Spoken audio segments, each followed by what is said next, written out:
నాకు అర్థం కానిది ఏంటంటే, ఎక్సైజ్ శాఖ అక్కడ 10 బాటిల్ పట్టుకున్నాం, ఇక్కడ 50 బాటిల్ పట్టుకున్నాం, అక్కడ 100 బాటిల్ పట్టుకున్నాం అంటారు. గుడ్. చాలా అద్భుతమైనటువంటి కష్టపడుతున్నారు. ఇంతకీ నిన్న కోడి పందాల బరులు జరిగినాయి గదా! 3 రోజులు జరిగినాయి గదా! సరే కోడి పందాలు పట్టుకోవడం ఎక్సైజ్ వాళ్ళ బాధ్యత కాదు.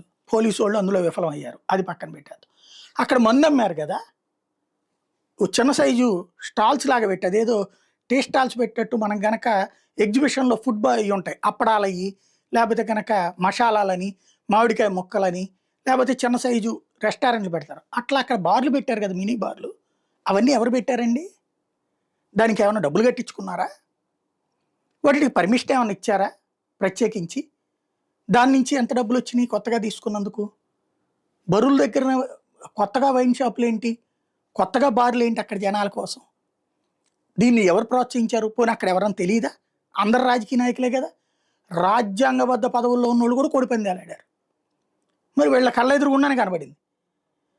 ఇదే జగన్ టైంలో చేసుంటే ఏమనేవాళ్ళం?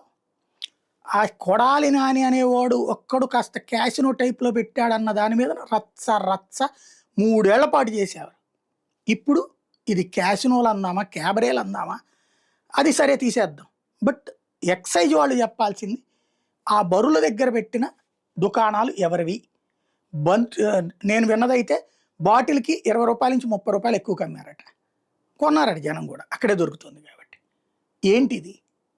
ప్రభుత్వానికొచ్చే సొమ్ము గదా ఇది. సంపద సృష్టి, సంపద సృష్టి అంటూ చివరికి సంపదంతా ప్రైవేటోడికి సృష్టా? వ్యక్తులకి సృష్టా? అదేనా ఎక్సైజ్ శాఖ యొక్క లక్ష్యం గూడా?